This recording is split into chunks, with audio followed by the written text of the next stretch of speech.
안녕하세요. 저는 자영업을 하며 바쁘게 살고 있는 40대 여성입니다. 사실 제가 제 가게를 시작한 건 채 1년이 되지 않았거든요. 평생 안 해본 일을 하느라 몸도 마음도 긴장의 연속이지만 그래도 온전히 제 힘으로 꾸려나가는 저만의 공간이 있다는 생각에 마음은 뿌듯합니다. 가게를 열기에 앞서 고민도 참 많았습니다. 남들 보기에는 별일 아니겠지만 저한테는 제 인생의 새 장을 여는 중요한 시작이기도 했거든요. 그렇게 싱숭생숭한 제 마음을 달래준 것이 바로 이곳에 올려주시는 여러분의 귀한 사연들이었습니다. 제가 사정상 남들에게 쉽게 제 개인사를 꺼내기가 힘들다 보니 심적으로 어려운 일이 있어도 선뜻 다른 사람들에게 털어놓기가 여간 곤란한 게 아닙니다. 마침 딱 그 시기에 이 채널의 존재를 알지 못했다면 마음 다잡기가 훨씬 힘들었을 거예요. 이곳을 통해 들을 수 있는 인생 선배님들의 생생한 인생 살아가는 이야기를 통해 공감하기도 하고 저 역시 여러분들처럼 씩씩하게 기운 내서 활기차게 새 인생을 시작해야지 다짐하기도 했습니다. 사실 40이 넘어 갑작스레 제 주변 환경이 너무 변하기도 하고 또 새로운 일까지 시작하려니 이 나이에 자신이 없었거든요. 하지만 다양한 사연을 접하다 보니 40대라는 제 나이도 아직 충분히 새로 시작할 수 있는 젊디 젊은 나이라는 걸 실감하게 되었어요. 제가 뒤늦게 제 살 길을 찾게 된 것은 사실 이혼 때문이었어요. 10년이 넘는 결혼 생활 동안 돌아온 것은 번번이 저를 실망시키고 배신하기 일수인 못난 남편뿐이었죠. 진작 싹이 노랗게 보였을 때 과감하게 잘라내고 제 살 길 찾았어야 했는데 돌이켜 생각해보면 저도 참 고지식한 사람이었네요. 한번 결혼을 했으면 무슨 일이 있더라도 인내하고 마지막까지 함께해야 한다고 생각했으니 말이에요. 정작 저 남편이라는 놈은 단 한 번도 저를 자기 인생의 동등한 동반자로 여겨준 적이 없는데도 말이죠. 그렇다고 제가 정말 천치도 아니고 결혼 전에 저놈이 저런 망난이라는 걸 알았더라면 애초에 그런 놈하고 결혼까지 했겠습니까? 결혼 전 연애할 때까지만 하더라도 세상에 나 같은 여자는 없다는 듯이 살살 녹도로 굴었던 게 바로 저 남편 놈이었습니다. 대학 졸업하자마자 바로 시작한 첫 회사 생활을 하는 동안 만난 남편은 처음부터 저를 마음에 두고 적극적으로 다가왔어요. 제가 이성을 대할 때 확실히 늦된 데가 있어서 20대 중반의 나이였음에도 불구하고 제대로 이성을 만나본 적이 없었습니다. 이래서 어른들이 사람도 많이 만나봐야 한다고 하시는가 봐요. 저는 사람 보는 눈이 없어도 너무 없었습니다. 그저 당장 좀 잘해준다고 저 인간이 나한테 푹 빠진 줄 알고 처음 느끼는 연애 감정에 그저 정신을 못 차리고 놈에게 휘둘렸죠. 나중에 결혼하고 보니 저랑 몇 살 차이가 나지도 않은 남편은 그동안 어지간히도 여자 문제를 일으켰더라고요. 그렇게 여자가 좋으면 평생 혼자 살 일이지. 그래도 나이 좀 차니 결혼은 하고 싶었는지 그동안 마구잡이로 만나던 연애 상대들과는 달리 집안에서 얌전히 살림하고 애 낳아 키워줄 여자 찾을 건 또 뭐예요? 거기에 또 재수없이 걸려든 게 바로 저였던 거죠. 지연 씨는 요즘 여자들하고는 달라서 참 좋아요. 사람이 차분하고 경솔하지도 않고. 지연 씨 같은 사람하고 만날 수 있다니 내가 복이 많죠. 우리가 서로 다른 점이 많지만 그런 만큼 서로 더 즐겁게 지낼 수 있을 거예요. 자고로 다른 여자랑 비교하면서 남자가 칭찬이랍시고 하는 말은 절대 칭찬이 아니라는 거. 혹시 미혼분들이 듣고 계신다면 꼭 말해드리고 싶네요. 사람이 끼리끼리 어울린다는데 그놈은 멀쩡한데 상대 여자들만 만나는 족족 문제가 있을 경우가 뭐 얼마나 되겠습니까? 그 여자들 입장에서도 놈이 썩 좋은 남자가 아니었을 건 마찬가지일 텐데요. 하지만 남자라고는 쥐뿔도 모르는 저는 저건 역시 마냥 저를 좋게만 봐주는 거라는 크나큰 착각에 빠져 제 인생에 다시 없을 천생연분을 만난 거라고 생각했죠. 당시 저는 다니는 곳이라고는 집이랑 회사 출근하는 게 전부였어요. 워낙 본디 성향 자체가 집순이이기도 했지만 작은 회사에서 가릴 것 없이 마구잡이로 일을 정가는 바람에 다른 데 새려고 해도 그럴 틈도 없었습니다. 당시 제가 다니던 회사 사장이랑 남편이 서로 지인 사이였습니다. 남편이 사장 만나러 왔다가 우연히 절 보고는 처음부터 공개적으로 구애를 시작해 만나게 된 거죠. 회사 사장은 그다지 좋은 사람은 아니었습니다.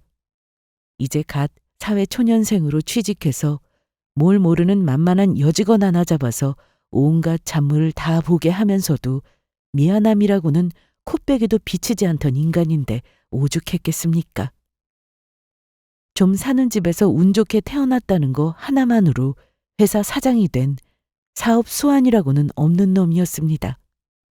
그런 놈 밑에서 몇 안 되는 직원들만 몸이 부서지도록 지독하게 갈리고 있었죠. 따지고 보면 친구랍시고 어울리는 놈들은 다 끼리끼리일 텐데 그런 회사 사장 지인이라는 남편한테 홀랑 넘어간 것 자체가 지난날의 제 어리석음을 증명하는 것 같아 속이 쓰리네요. 놈은 제가 하는 일 때문에 힘들어하는 걸 보고 자기 친구인 사장을 타박하며 제 편을 들어주기도 했는데 그때는 그게 그렇게 위안이 되더라고요. 물론 그러고도 제 사정이 나아진 건 아니었으니 애초에 남편이라 사장놈이나 짜고 치는 고스톱이었죠. 저만 놈들 손바닥 위에서 이리저리 휘둘리다 그만 코가 깨어 식장까지 들어가고 말았습니다. 아이고 임주임. 아니지. 이제 재수씨라고 해야 하나? 내 덕에 좋은 남자 잡아서 시집 가는 거니까 평생 나한테 고마워해야 해. 내 친구라서가 아니라 무석이 저놈이 임주임한테는 넘치는 상대라고. 마지막까지 할 말 못할 말 못 가리는 사장놈 주둥이를 한 대 쳐주고 싶었지만 어찌 되었든 남편을 만나게 해준 건 맞으니 그냥 고개만 주걱거렸습니다. 결혼하면서 이제 제 손에 평생 물 묻히는 일 없을 거라고 큰 소리를 떵떵 친 남편 때문에 어영부영 회사를 관두게 되었습니다. 속으로는 저 지긋지긋한 사장놈 앞으로 상종을 말아야지 생각했죠. 물론 남편놈은 결혼 후에도 유부남이라는 자각이라고는 없이 흥청망청 놀러 다니느라 정신을 못 차렸으니 저 사장놈과 손절하는 일 같은 건 끝까지 일어나지 않았습니다. 결혼과 동시에 신혼집에 들어앉게 된 저는 거의 온종일 저 혼자서 보내는 시간이 많아졌습니다. 자기랑 결혼해주기만 하면 세상 남부러울 것 없게 해주겠다며 허세를 있는 대로 부리던 남편은 신혼여행에서 돌아오자마자 뭐가 그리 바쁜지 얼굴 한번 제대로 보기도 쉽지 않았어요. 당시 남편은 사업을 하고 있다고 했는데 제가 궁금해서 좀 물으려고 하면 금세 귀찮은 티를 했습니다. 지연 씨가 하던 일이랑은 달라서 설명해줘도 재미없을 거예요. 그치만 앞으로 장래가 유망하다는 것만큼은 내가 보장하지. 그러니까 지연 씨는 아무 걱정 말고 결혼 준비에만 신경 쓰면 돼요. 아무리 제가 남자한테 어리숙하다고는 하지만 그래도 사회생활을 해본 여자인데 이상한 생각에 들지 않을 수가 없었습니다. 제대로 하는 일 없이 실체 없는 사업가라는 말만 내세워서 사람 등쳐먹는 인간들이 많다는 건 당시에도 알고 있었어요. 물론 제가 남편을 선택했다고 믿은 사람을 그렇게 생각하는 건 아니었지만 조금 불안한 건 사실이었죠. 그런 불안함이 싹 사라진 건 그 사람 아버지를 만나고 나서부터였습니다. 지연 씨, 우리 아버지 한번 안 만나볼래요? 아직 제가 결혼 수락도 하지 않았는데 덜컥 시아버지 되실 분과의 약속을 잡은 남편이었습니다. 사실 저건 질문이 아니라 통보나 다름없었죠. 남편과는 항상 이런 식이었어요. 제 의견을 먼저 묻는 일 없이 항상 자기 독단적으로 행동하고 저한테는 결과만 통보하는 사람이었습니다. 하지만 처녀 시절 우유부단한 성격이 컴플렉스였던 저는 저 큰 결함을 추진력이 뛰어난 사람이라고 엄청난 포장을 했더랬죠. 정말 말을 하면 할수록 타임머신이라도 타고 갈 수 있다면 저 세상 물정 모르는 계집애 등짝이라도 한 대 치면서 정신 차리라고 소리를 지르고 싶은 심정입니다. 하여튼 이미 잡힌 약속을 어른 말씀인데 어길 수도 없고 울며 겨자 먹기로 잔뜩 긴장한 상태로 남편의 본가에 처음으로 방문을 하게 되었습니다. 남편의 본가는 말 그대로 으리으리했습니다. 저는 그런 집은 드라마에서나 봤지 제가 실제로 그 안에 들어가게 될 줄은 상상도 못했어요. 서울 변돌이라고는 하나 저 정도 규모의 단독주택이라니 아무리 제가 세매에 약해도 시아버지 되실 분이 보통 자산가가 아닐 거라는 추측도 못할 정도는 아니었습니다. 나중에 알고 보니 그 지역이 서울 토박이들한테 알아주는 부촌이라고 하더라고요. 그 중에서도 시아버지는 제법 명망이 있는 분이셨습니다. 남편에게 가졌던 조금의 의심도 순간 싹 사라질 수밖에 없었죠. 저건 사기를 치려고 해야 칠 수도 없는 규모였으니까요. 저런 분의 유일한 아들인데 설마 남편이 그렇게 쭉정일 거라고는 생각할 수가 없었던 거죠. 어서 와요. 보석이 얘가 얼마나 입에 침이 마르게 아가씨 자랑을 하든지 내 실례인 걸 알면서도 궁금함을 참을 수가 없어 이리 초대를 했습니다. 편치 않을 자리라는 건 알지만 그래도 너무 부담 가지지 않았으면 해요. 시아버지는 첫인상부터가 세상 그런 신사가 없었어요.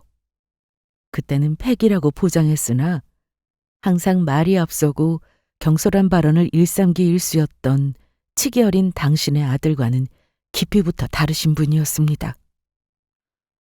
어디 영화에서나 나올 법한 말쑥한 노신사가 있다면 바로 제 시아버지 같은 분이 아닐까 싶을 정도였습니다. 저희 집은 솔직히 말하자면 좀 창피하지만 어머니나 아버지나 그렇게 자식이 내세울 만한 분들은 아니셨습니다. 경제적인 면도 그러했지만 아무렴 그래도 제가 부모님이 넉넉하지 않은 분이라고 창피한 분이라 생각했습니까? 두 분 모두 사회적인 체면이나 도덕심 같은 부분이 현저하게 떨어지는 분들이셨습니다. 그건 당신들 자식의 체면도 예외는 아니어서 자라는 동안 제가 상처받는 일이 부지기수였죠. 그저 돈이라면 다른 사람들과 척지거나 근처에 가기도 싫을 정도로 아귀 다툼을 벌이는 일은 일상 다반사였고 크고 작게 돈 문제를 일으키셔서 제가 아직 고등학교도 졸업하지 않은 나이에 아르바이트에서 번 돈을 다 갖다 바친 것도 한두 번이 아니었습니다. 그 와중에 2살 위의 오빠는 아들이라고 또 끔찍하게 여겨서 오빠한테는 뭘 해줘도 아깝지 않으면서도 저한테는 뭐 하나 더 들어갈까봐 손을 벌벌 떠는 사람들이었어요. 당연히 가족이라고 있는 저 3사람에게 일찍이 학을 뗀 저는 장학생으로 대학에 진학하면서부터는 거의 본가와는 절연 상태라고 봐도 무리가 아니었습니다. 그런 부모만 보다가 저리 기품이 넘치는 시아버지를 뵙게 되니 세상에 저런 부모도 있구나 싶은 마음이 드는 건 어쩔 수 없는 일이었죠. 사람 한 번 보고는 알 수 없다고는 하지만 처음 만나는 아들 여자친구에게도 저리 깍듯하신 분이라니 마음의 경계가 차츰 허물어졌습니다. 아니에요. 신경 많이 써주셔서 편하게 잘 먹고 있습니다. 제가 먼저 진작 찾아뵙고 인사드렸어야 하는데 먼저 말씀 꺼내주셔서 감사해요. 제가 성격이 조용하고 차분한 편이라 원래도 어른들께서 꽤 좋게 봐주시는 편이거든요. 나중에 알고 보니 남편은 평소에 단 한 번도 저 같은 유형의 사람과는 어울리지를 않았다고 하더군요. 왜 아니겠어요? 자기 재미 찾아서 노는 사람 따로, 밖에 나돌지 않고 집 지키게 만들 사람 따로 구한 야근 놈이 평소에 저 같은 사람하고 무슨 재미로 놀았겠습니까? 자기랑 비슷하게 질 안 좋은 사람들이랑만 어울리면서 어릴 적부터 크고 작은 사고를 지긋지긋하게도 친 아들놈이었으니 처음 여자를 데려온다고 했을 때도 사실 아버님께서는 별 기대가 없으셨더라고요. 그렇게 기대치가 바닥인 상태에서 데려온 여자가 저였으니 전혀 예상치 못했던 제 모습에 아버님께서 호감을 가지신 것도 무리는 아니었습니다. 거봐요, 아버지. 지연 씨 보시면 마음에 드실 거라고 했죠? 아들 보는 눈이 이렇다고요. 전에 없이 자신이 데려온 사람에게 호의적인 시아버지 모습에 남편이 의기양양하게 말했습니다. 꼭 그게 자기한테 하는 칭찬인 것처럼 말이죠. 이것도 나중에 알게 된 건데 사업한답시고 제대로 된 성과라고는 한 번을 내질 못하는 아들놈이 집안 재산만 끊임없이 축내자 시아버지께서 참다 더는 이대로는 못 참아준다며 그 사람을 내치려고 하셨더라고요. 그러자 부랴부랴 결혼 상대로 꼬신 저를 시아버지 앞에 들이민 거죠. 제 아버지도 마음에 들어할 만한 여자를 신부로 들이게 생겼는데 설마 자기를 내치겠느냐 하는 남편의 영악한 계산이 들어간 행동이었던 겁니다. 한마디로 처음부터 끝까지 저를 자기 유리할 대로 써먹은 놈이었습니다. 저놈이 내 아들놈이라지만 저놈 성격 맞춰주기가 쉽지가 않을 텐데 아가씨가 참해서 고생을 했겠어요.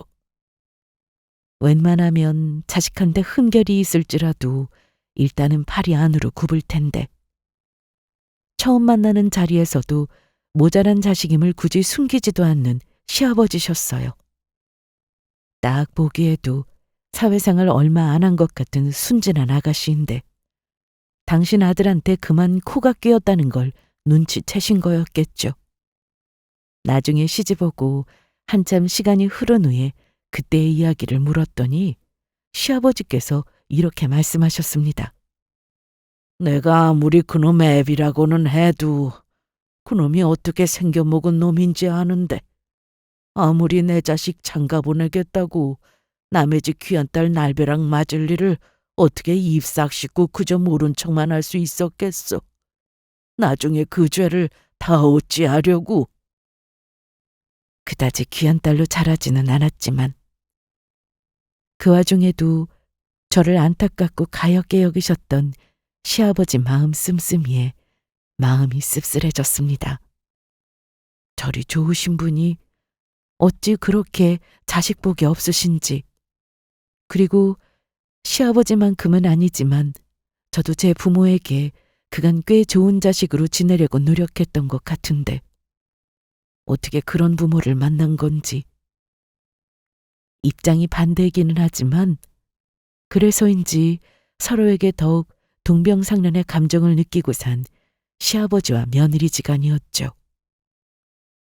제가 최종적으로 결혼을 결심한 데는 시아버지 영향도 적지 않았습니다. 친부모 하는 꼴이 그 모양이다 보니 제대로 된 집안 어른에 대한 롤모델이 없다시피 한 제 입장에서는 결혼하면 그런 분이 시댁 어른으로 든든한 버팀목이 되어주시리라는 게 큰 위안이 되었죠. 결정적이었던 건 그간 연락 끊고 살아왔던 친부모가 제가 있는 집에 시집가게 되었다는 소식을 어디서 주워 듣고 나타나서는 난동을 부렸던 때였습니다.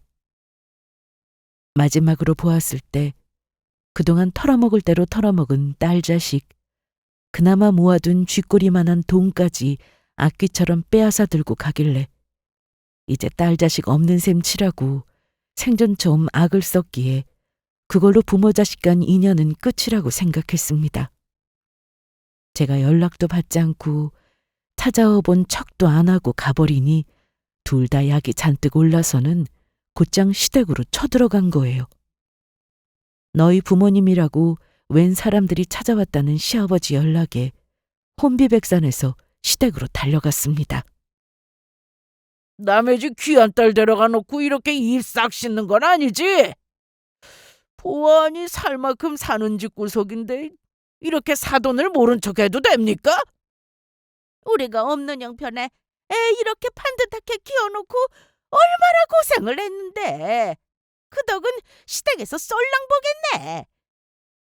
둘 다 무슨 소리를 하는 거예요?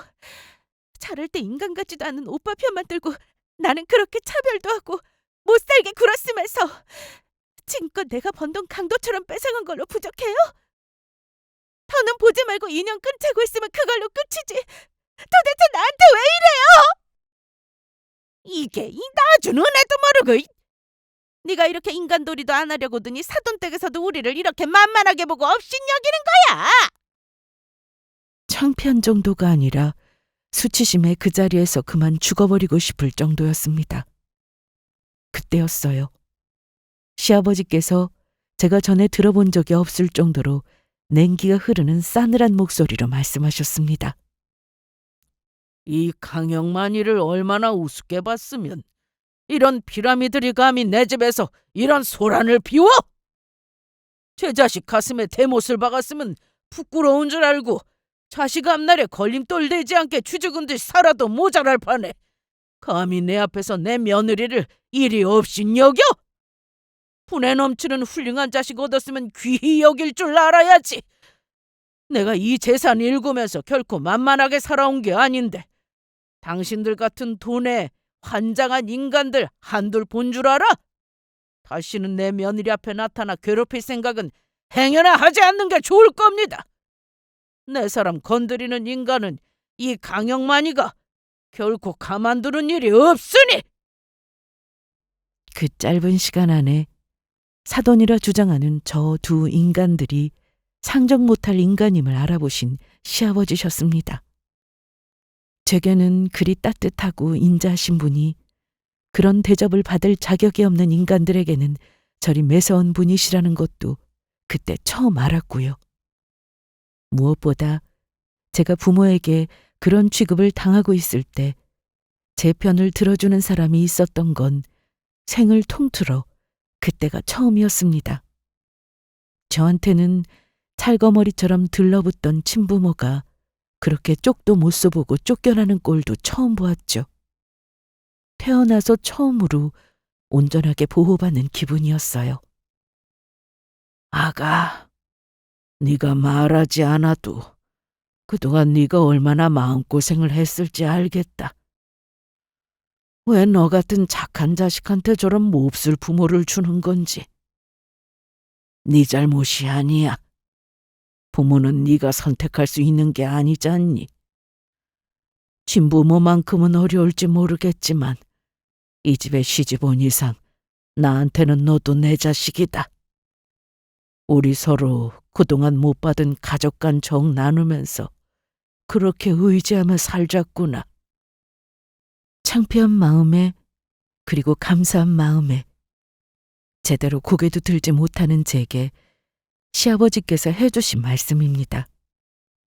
그것만으로 제게는 더할 나위 없었어요. 후에 남편 때문에 갖은 마음고생을 하는 와중에도 놈을 내치지 않고 결혼 생활을 유지했던 건 남편보다도 시아버지와의 가족관계를 끊고 싶지 않았기 때문이 클 겁니다. 그만큼 저한테는 제 삶을 지탱해 주시는 대들보 같은 존재가 바로 제 시아버지셨습니다. 결혼 직후부터 밖으로 나돌기 시작한 남편에게는 머지않아 배우자로서의 정이라곤 일찌감치 다 떨어져 버렸습니다. 생각해보면 남편을 사랑했다는 건 역시 착각이 아니었을까 싶을 지경이었습니다. 워낙 친가족으로부터 사랑받지 못하고 그런 탓에 항상 애정결핍과 자신감 부족에 시달리던 저였으니 이 사람 저 사람 실컷 어울리고 다녔던 남편 눈에는 제가 얼마나 다루기 쉬워 보였겠습니까?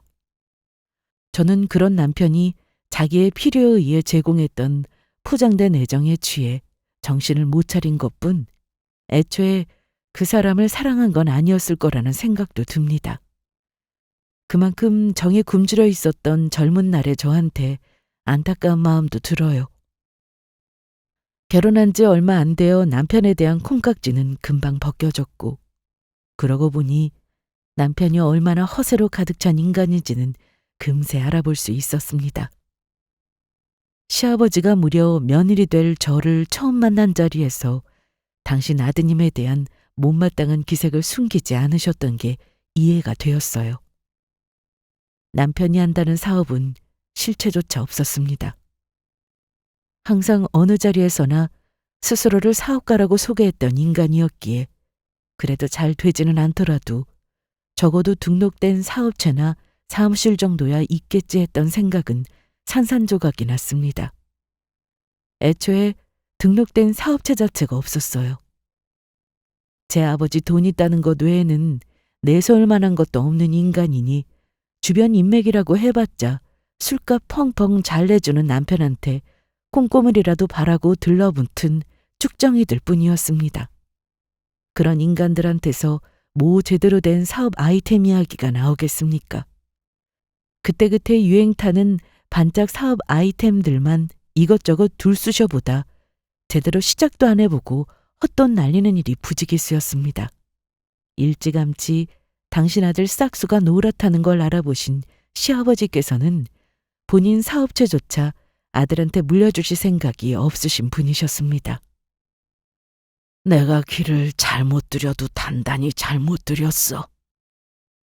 저놈 어미가 저놈 어릴 때 일찍 세상 뜨고 어린 것이 마음 붙일 데가 없을까 싶어 적어도 내가 경제적으로는 넉넉하니 그런 걱정은 안 하고 살게 해주려던 마음이었는데 나 사업한다고 바빠 저놈 저렇게 정신 놓고 사는데 제대로 잡아주지도 못하고 진작 머리 굵기 전에 매를 쳐서라도 정신을 들게 했어야 하는데 이제 와서 머리 다 굵어 저걸 때려잡을 수도 없고 내 업보를 너한테 다 지게 만든 것 같아. 너한테는 항상 미안한 마음뿐이다. 말씀은 저리하시지만 저희 시아버지 성격에 엇나가는 아들을 결국 가만히 두고만 보고 계셨을 뿐이 아니셨어요. 당신께서 갖은 노력을 하셨음에도 불구하고 타고난 남편 성정을 바꿀 수는 없으셨겠죠. 저도 저지만 시아버지께서도 참 자식복이 없으신 분이셨습니다. 부모라고 어디 저런 자식이 태어날 거라고 생각이나 하셨겠습니까? 그걸 본인 탓으로만 돌릴 수밖에 없는 존재가 부모이니 그런 시아버지가 안쓰러웠습니다.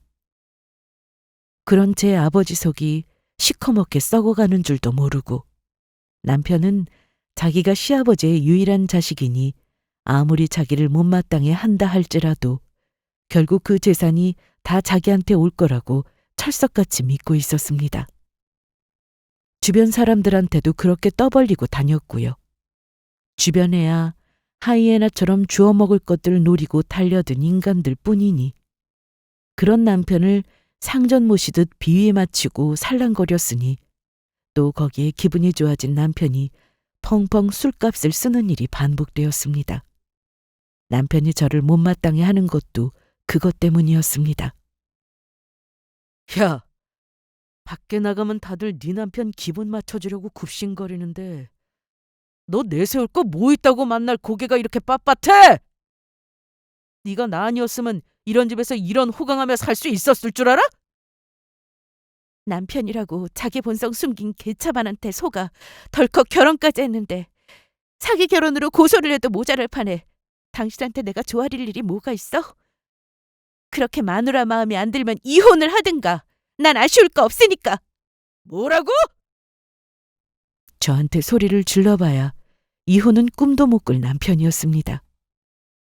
서로 허한 마음을 달래가며 친부모 친자식처럼 의지하고 산 탓에 시아버지께서는 본인 자식은 불신하시면서도 저한테는 한없이 너그러우셨으니까요. 당장 제 심기 거슬러서 이혼 소송이라도 당했다가는 본인 아버지가 누구 편을 들지는 뻔했습니다. 자기 아버지 아니면 땡전 한 푼 제대로 벌어본 적 없는 인간이니 쟤까짓 게 뭐 어쩌겠습니까? 저도 배째라 하고 나갔죠. 이미 남편에 대한 애정이라고는 없었습니다. 자기 아버지 아니면 저 역시 저놈이랑 굳이 얽힐 생각도 없었어요. 그렇게 눈을 못같이 불하려도 결국 제가 이혼 얘기라도 꺼낼까 비굴하게 눈치나 보는 놈이었죠. 이런 집안에서의 제 위치는 시댁 친척들 사이에서도 이미 공공연했습니다. 친척분들도 대부분 유복한 환경에 자식들 또한 그에 걸맞게 많이 배운 전문직들이 대부분이었죠. 친척들 중 인덕이 높으셔서 가장 존경받는 위치에 계시면서도 정작 제 아버지를 조금도 닮지 못한 제 남편 때문에 시아버지께서는 항상 친척들의 존경과 동정을 동시에 받으셔야 했어요. 당연히 자기들 기준에서 수준 떨어지는 인간인 남편 역시 한심하게 여겼죠. 그래도 제가 시집와서 헛산 건 아니었는지 친척 어르신들께서도 저는 제법 예뻐해 주셨습니다. 우석이 그놈이 재분에 넘치는 아버지 둔 것도 모자라 이런 참한 아내까지 얻었으면 정신을 차릴 일이지. 어떻게 그 나이 먹도록 이렇게 집안 우환을 자초하는지. 내가 우리 조카 며느리 보면 참 기특하고 대견해.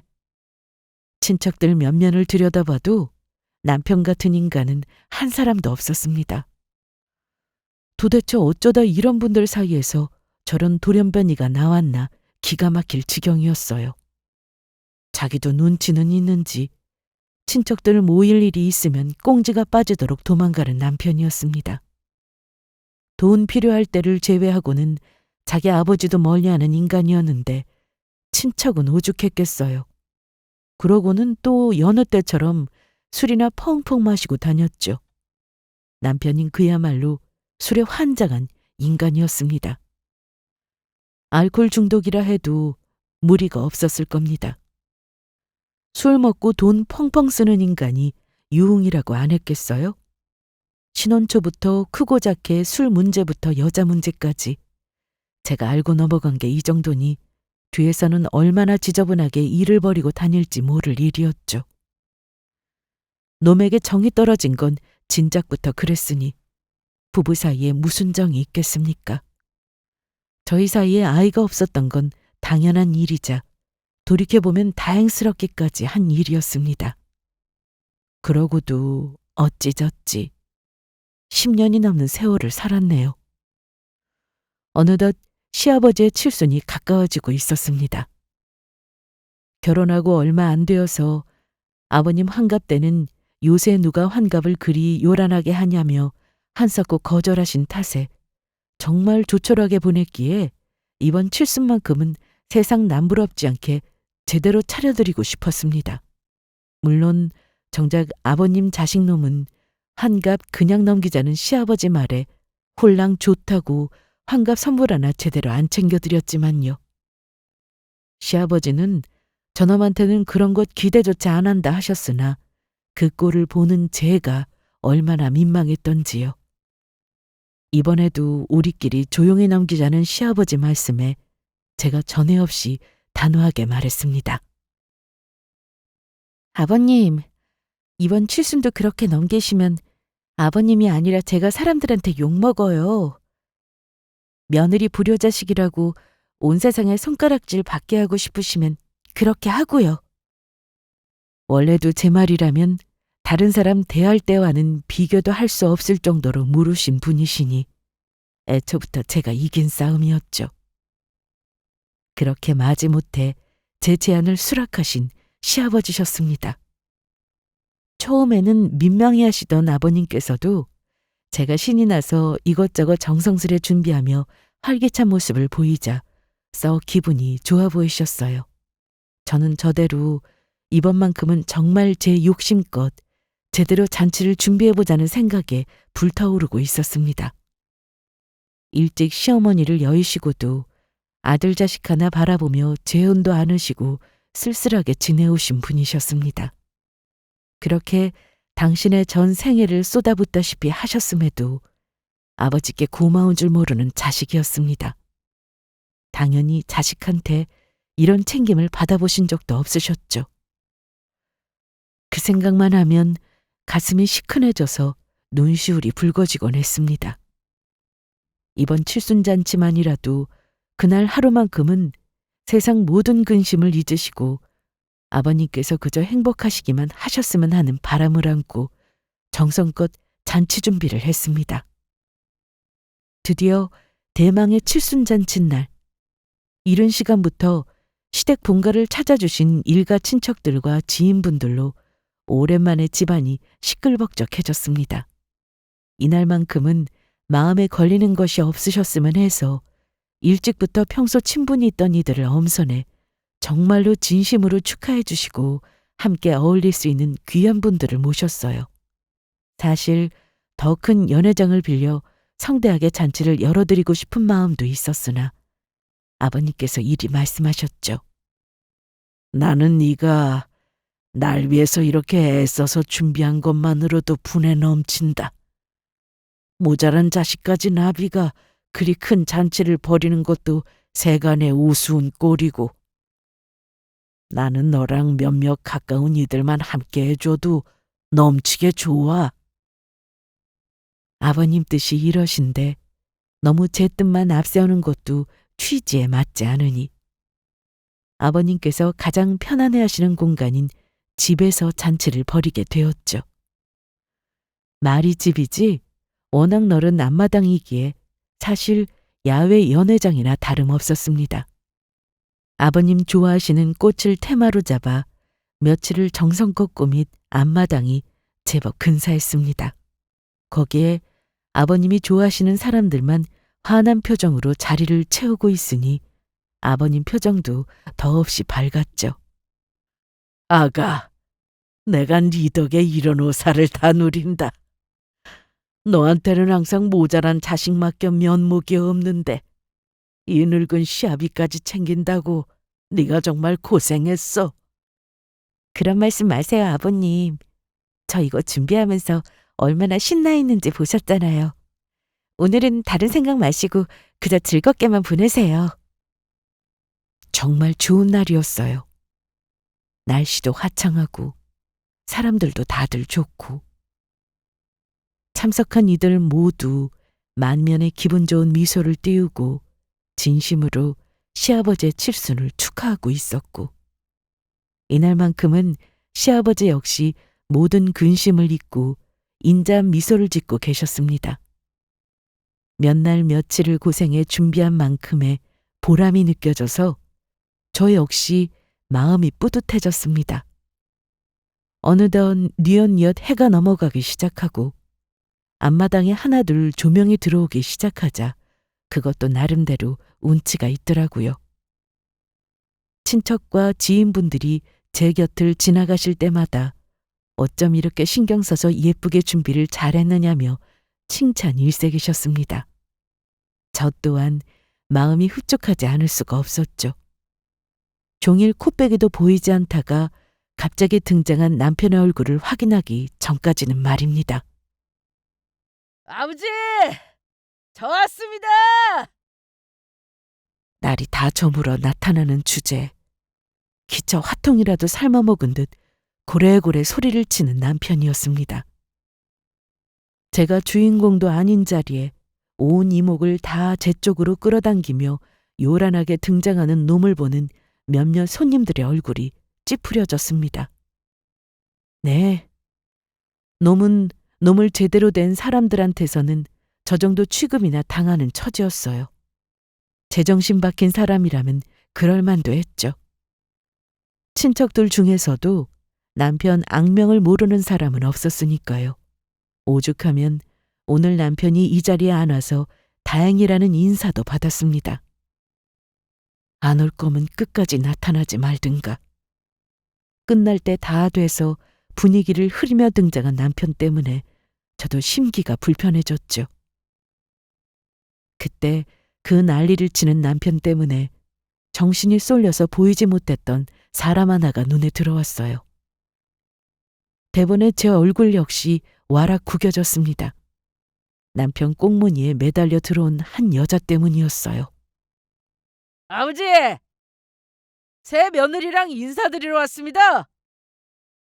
쩌렁쩌렁한 놈 목소리에 순간 장내가 찬물을 끼얹은 듯 싸하게 분위기가 가라앉았습니다. 네, 그 여자는 당시 남편이 정신 못 차리고 빠져있던 여자였습니다. 저야 진작 그 존재를 알고 있었죠. 남편한테 여자가 있었던 건 한두 번이 아니었습니다. 남편의 여자 때문에 충격을 받던 일이야 결혼 초에나 있었던 일이고 그런 일도 반복이 되다 보니 면역이 생기더라고요. 하나같이 천박하고 돈 밝히는 여자들이었기에 남편 몰래 저한테 접근해서 돈을 요구하거나 이혼을 요구하는 일도 있었죠. 그럴 때마다 콧방귀를 꼈습니다. 그 말 그대로 그 남자한테 가서 말해보라고 하면 두 번 다시 나타나는 여자는 없었습니다. 저보다도 제 남편이 이혼을 더 두려워한다는 걸 제가 아주 잘 알고 있었으니까요. 그래서 남편에게 여자가 있다는 건 전혀 새로울 건 없었으나 남편이 감히 제가 정성스레 준비한 시아버지 칠순잔치 자리에 제 내연녀를 데리고 등장했다는 건 충격이었습니다. 감히 놈이 저한테 이혼을 요구할 거라는 걸, 그것도 이렇게 공개적으로 수치심을 느끼게 할 거라고는 생각하지 못했죠. 정신 나간 놈 좀 보게. 이 자리가 어디라고 감히 바람난 여자를 데리고 와. 제 아버지 칠순잔치에 일가친척 다 보는 자리에서. 그것도 아버지 칠순이라고 이렇게 정성껏 준비한 제 부인이 보는 앞에서. 그 경악할 꼴을 보다 못한 친척 어르신 한 분이 불호령을 내리셨습니다. 잠시 주춤하던 것도 순간 놈이 뻔뻔하게 웃으면서 저는 보지도 못한 척 지나치고는 제 상가녀 손을 잡고 시아버지 앞으로 나섰습니다. 아버지, 저도 이만하면 오래 참고 살았어요. 이제는 저도 제가 살고 싶은 사람이랑 같이 살고 싶어요. 마침 아시는 분들도 다들 모이신 자리니 한꺼번에 계실 때 알리는 게 낫겠다 싶어서 이 사람 데리고 왔습니다. 저게 미쳐도 단단히 미쳤구나 싶었습니다. 여기가 어디라고 감히 더러운 년놈들이 이 자리를 더럽힌답니까? 분노로 꽉 쥔 주먹이 부들부들 떨렸습니다. 저야 진작 부부로서의 정이라곤 싹 다 떨어졌다 하더라도 이건 자기 아버지까지 개망신을 주는 거 아닙니까? 게다가 시아버지 칠순 잔칫날이었습니다. 자식 새끼가 아버지 생신날 단 하루만이라도 근심을 덜어드려도 모자랄 판에 일가친척 다 모인 자리에서 이런 대형 폭탄을 떨어뜨려요? 그 옆에서 살살 눈웃음을 쳐대는 역겨운 여자 꼴을 보자니 순식간에 좋은 날을 망쳐버린 저 두 년놈들을 찢어 죽여버리고 싶었습니다. 처참한 기분에 억울해서 눌러 참으려고 해도 자꾸 눈물이 나오려고 해서 이를 악물었습니다. 그때였어요. 시아버지와 눈이 마주친 것 말이죠. 모르는 사람이 보기에는 더없이 침착해 보이는 모습이었으나 10년 세월을 지근거리에서 함께한 저는 단박에 알아볼 수 있었습니다. 저 차분해 보이는 시아버지 두 눈이 지금 분노로 활활 불타오르고 있다는 것을요. 자네, 내 앞으로 오게. 당신 아들한테는 눈길도 주지 않고 손짓으로 내연녀를 부르는 시아버지셨습니다.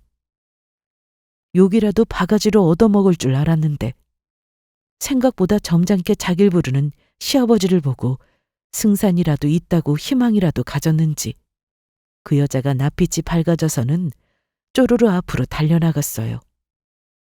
여자가 코앞까지 다가오자 시아버지께서 둘만 들릴 정도로 작은 목소리로 무어라 하시는 게 보였습니다. 장내 모든 사람들이 숨죽이고 그 광경을 바라보고 있었죠. 속도 없이 고개를 까딱거리던 내연녀는 시아버지 말씀이 깊어질수록 점점 굳어가더니 급기야는 낯빛이 새파랗게 질려버렸습니다. 이윽고 시아버지께서 말씀을 마치시자 어리 빠진 듯한 상간녀가 제 상간남도 내팽개치고 집 밖으로 꽁지가 빠지게 뛰쳐나가 버렸습니다. 쏜살같이 튀어나가는 그 여자 꼴에 사람들이 역시 무슨 일인가 싶어 바라보았죠. 남편놈 얼굴은 아주 볼만하더군요. 자기도 내버리고 뛰쳐나간 상간녀를 보고 놈 얼굴이 당황해서 불구락 푸르락 가관이었습니다. 곧 그 화살은 시아버지께 향했습니다. 아버지! 대체 저 사람한테 뭐라고 하신 거예요? 못 낀 놈이 성낸다더니 저놈이 딱 그 짝이었습니다. 놈 꼴을 바라보는 시아버지 표정에서 경멸의 감정이 적나라하게 읽혀졌습니다. 그래도 그간 한심한 자식 취급을 하시더라도 엿보이던 옅은 연민의 감정은 이제 더는 보이지 않았어요. 나중에 제게 말씀하시기로는 그 순간 바로 아버지께서 비로소 완전히 제 자식을 포기하신 시점이었다고 합니다. 그 입 다물지 못해! 호랑이같이 쩌렁쩌렁한 불호령이 떨어졌습니다. 상황 파악 못하고 나대던 남편놈 역시 그제야 제정신이 돌아왔던지 늘 그러듯 비굴하게 제 아버지 눈치를 보기 시작했습니다. 하지만 시아버지 불효령은 이제 시작이었어요. 내가 저 불려우 같은 계집한테 내 놈은 땡전 한 푼 없는 무능력자라고 톡톡하게 현실 인식을 하게 해줬다. 그게 사실 아니냐? 내 놈이 어디 평생 네 힘으로 돈 한 푼 제대로 벌어본 적이 있더냐? 내 아들로 태어나지 않았으면 진작 빌어먹었을 놈이 감히 어느 자리라고 내 며느리가 열어준 내 잔치상을 감히 내까진 놈이 뒤엎어! 당장이라도 놈을 잡아 죽일 듯한 기세인 시아버지 호령에 놈이 바짝 쪼그라들었습니다. 주변 친척들의 싸늘한 비난의 시선은 덤이었죠. 이 자리에 저놈 편은 아무도 없었습니다. 아버지, 그게 아니라 저는 내 놈이 나 죽고 나면 내 재산 다 네 거라고 설치고 다니는 줄 내가 모르는 줄 알았더냐? 그 재산이 어떻게 네 놈 재산이야? 내가 내 인생을 걸고 이룬 내 재산이고 내 성취인데 내 놈같이 사람 노릇도 못하는 모자른 놈에게 줄성 씹으냐? 아버지, 아무리 화가 나셔도 그렇지 어떻게 그런 말씀을 하세요? 아버지 자식이 저 말고 또 누가 있다고? 내 놈은 이제 내 자식이 아니다. 자식 노릇이라곤 한 적 없는 내 놈 나도 더는 필요 없다. 이제 나한테 자식은 지연이 저 아이뿐이야. 갑자기 튀어나온 제 이름에 좌중의 시선이 제게 날아와 박혔습니다. 아무리 자식이라 할지라도 공명정대하신 분이고 도리를 아시는 분이니 저를 위해서라도 화를 내주실 거라고는 생각했지만 그렇다고 저런 말씀까지 하실 줄은 몰랐기에 저 역시 많이 놀랐습니다. 내 니놈 싹수를 지인작 알아보고 유언장은 애저녁에 작성해 두었다. 거긴 내 놈 몫이 단 한 푼이라도 있을 성 싶으냐? 나 가고 나면 내 재산은 싹 다 지연이 몫이다. 내 놈은 감히 내 재산에 침 흘릴 생각하지 말어. 어디 재산뿐이냐? 오늘로 내 놈은 내 호적에서 제명이다. 자식 노릇은커녕 인간 노릇도 못하는 너 같은 놈 더는 품고 살 마음 없다. 꼴도 보기 싫으니 당장 내 집에서 썩 나가! 아버지! 아버지 잘못했어요! 집주인이 나가라는데 어딜 뻗대고 있어? 좋은 날 망치지 말고 썩 꺼져! 일가 친척이 모두 한마음으로 놈을 내쫓기 시작했습니다. 어쩜 저렇게 단 한 사람도 놈 편드는 사람이 없는지 그동안 개차반으로 산 업보를 돌려받는 거겠죠. 끌려나가는 와중에도 놈은 뻔뻔하게 저를 붙들고 무릎을 꿇었습니다. 여보, 제발 나 좀 봐줘. 내가 다 잘못했으니까. 당신 정말 이대로 당신 남편 쫓겨나는 꼴 보고만 있을 거야? 내 놈이 왜 내 남편이야? 아까 그 여자 남편 아니었어? 네가 먼저 이 결혼 끝내줬으니 나도 니놈 꼴 더는 안 보고 살 수 있겠구나. 곧 소장 보낼 테니 제때 사인을 해서 보내. 그렇게 제 본가에서 놈이 개처럼 끌려나갔습니다. 이걸로 지긋지긋한 제 결혼 생활도 끝이었어요. 그동안 시아버지를 봐서 어거지로 이어진 결혼 생활이었습니다만 이런 난장판까지 겪은 마당에 더는 놈과 엮이고 싶지 않았습니다. 다만 이 좋은 날에 이 험한 꼴을 보신 시아버지 심정을 생각하니 가슴이 아팠습니다. 아가, 내 걱정은 마라. 내가 내 욕심에 너를 너무 오래 붙잡아둬서 너한테 이런 상처를 주게 되었구나. 내가 미안하다. 내가 미안해, 아가. 오히려 제게 사과를 하시는 시아버지 때문에 마음이 더욱 아파왔습니다. 애써 눈물을 꾹 참으며 저는 말했습니다. 아버님, 사과하지 마세요. 잘못을 비료할 놈도 저리 뻔뻔히 구는데 우리끼리 미안해하지 말아요. 저도 이혼해 나가는 못난 며느리지만 아버님께 사과드리지 않을 거예요. 저 사람이랑 끝낸다고 저 아버님 안 보고 살 생각 추호도 없어요. 지금처럼 저 내킬 땐 언제든 이 집 와서 아버님 뵐 거예요. 아버님은 안 그러실 거예요? 고맙다, 지연아. 고맙다, 아가. 고마워. 그 말에 그저 고맙다는 말만 반복하시며 눈시울을 붉히는 시아버지셨습니다. 비록 피로 이어진 사이는 아닐지라도 이게 가족이 아니면 대체 무엇을 가족이라 부를 수 있을까요? 그렇게 저희는 서로가 서로의 유일한 가족임을 다시 한번 확인했습니다.